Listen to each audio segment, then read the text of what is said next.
alihi washabihi ajma'in. Amma ba'du. Yang terhormat Ibu Nutrika Hani selaku penyuluh agama Islam Kecamatan Balong, dan yang saya hormati jamaah ibu-ibu Majelis Taklim As-Sakinah Balong Ponorogo Jawa Timur dan teman-teman praktikum yang saya banggakan. Pertama-tama marilah kita memanjatkan puja dan puji syukur kehadirat Allah Subhanahu wa taala yang telah melimpahkan nikmatnya berupa kesehatan sehingga pada sore hari ini kita dapat bersama-sama berkumpul di Majelis Taklim As-Sakinah dalam keadaan sehat walafiat. Allahumma amin. Kedua kalinya sholawat serta salam semoga tetap tercurahkan kepada junjungan kita Nabi Agung Muhammad Sallallahu Alaihi Wasallam yang telah membawa umatnya dari zaman jahiliyah menuju zaman Islamnya, zaman yang kita alami saat menika dan kita nantikan syafaatnya di yaumul qiyamah. Amin. Ibu-ibu jamaah Majelis Taklim, perkenankan saya di sini untuk menyampaikan sebuah materi yang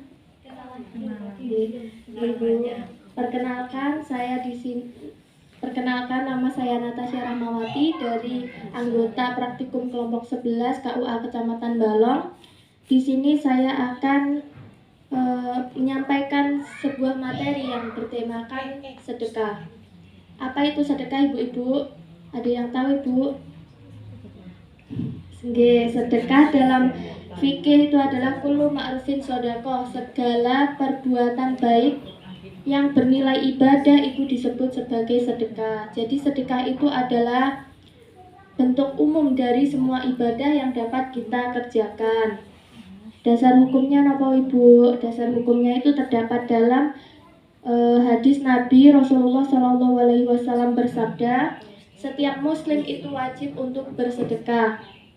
Lalu ada sahabat yang bertanya, bagaimana ya Rasulullah jika tidak memiliki suatu apapun untuk disedekahkan? Kemudian Rasul menjawab, apabila tidak memiliki suatu apapun untuk disedekahkan, hendaknya seseorang itu untuk bekerja. Dan hasil dari bekerja tersebut dapat dimanfaatkan untuk dirinya sendiri dan untuk bersedekah. Kemudian sahabat bertanya lagi, lalu bagaimana jika tidak mampu untuk bekerja ya Rasul? Rasulullah menjawab, hendaklah seseorang tersebut menyuruh orang lain untuk berbuat ma'ruf, berbuat kebaikan. Kemudian sahabat bertanya lagi, ya Rasul, bagaimana jika ia tidak melakukannya? Maka Rasul menjawab, hendaklah ia menahan diri agar tidak berbuat jahat kepada orang lain maupun berbuat jahat pada dirinya sendiri, karena itu juga termasuk ke dalam sedekah. Hadis riwayat Ibnu Hibban. Jadi ibu-ibu, ada 4 poin yang dapat kita ambil dari hadis tersebut, bahwa poin yang pertama bahwa bersedekah itu adalah hukumnya wajib. Yang kedua, bahwa seseorang tersebut tidak memiliki suatu apapun untuk disedekahkan, maka seseorang tersebut wajib untuk bekerja, sehingga hasil dari bekerja tersebut dapat dimanfaatkan untuk dirinya sendiri dan untuk bersedekah. Dan poin yang ketiga, ibu-ibu, yaitu jika seseorang tersebut tidak mampu untuk bekerja, tidak mampu untuk melakukan pekerjaan, maka ia hendaknya untuk menyuruh orang lain untuk berbuat yang ma'ruf atau berbuat yang baik. Lalu poin yang keempat, yaitu jika seseorang tersebut tidak melakukannya, maka hendaknya ia tidak berbuat jahat kepada orang lain maupun berbuat jahat untuk dirinya sendiri, karena itu juga termasuk sedekah. Kemudian macam-macam sedekah itu ada 4, ibu-ibu. Yang pertama sedekah harta, yang kedua sedekah tenaga, yang ketiga sedekah ilmu, dan yang keempat sedekah dengan perbuatan baik. Untuk yang pertama sedekah harta, niku contohnya apa, ibu-ibu? Contohnya adalah zakat. Terdapat dalam Quran surat At-Taubah ayat 60, innama as-shadaqatu lil fuqara. Artinya, sesungguhnya zakat itu hanya untuk orang-orang fakir.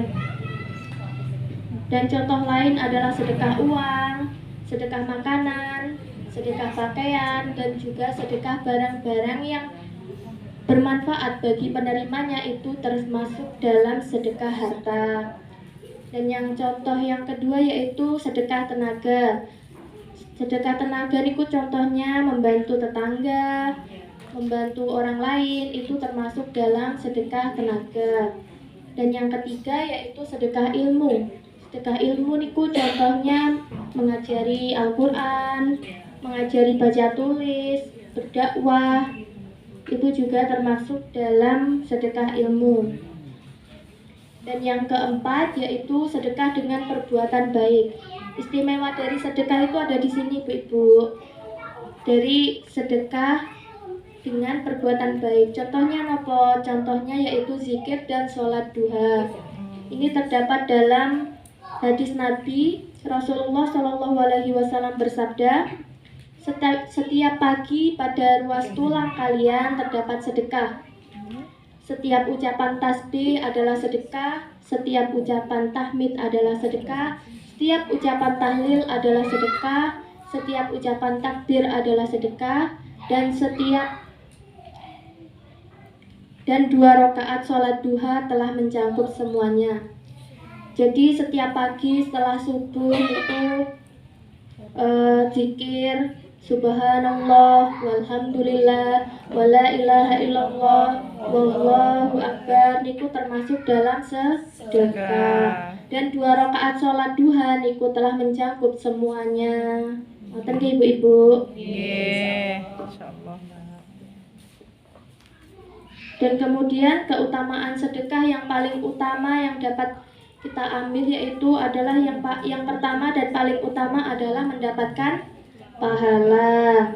Dan sedekah memiliki keutamaan dapat menolak bala, dapat menyembuhkan penyakit, dapat menebus dosa, dapat mendatangkan berkah dan memperbanyak rezeki yang banyak. Demikian yang dapat saya sampaikan. Apabila ada kurang lebihnya saya mohon maaf. Wassalamualaikum warahmatullahi wabarakatuh. Waalaikumsalam.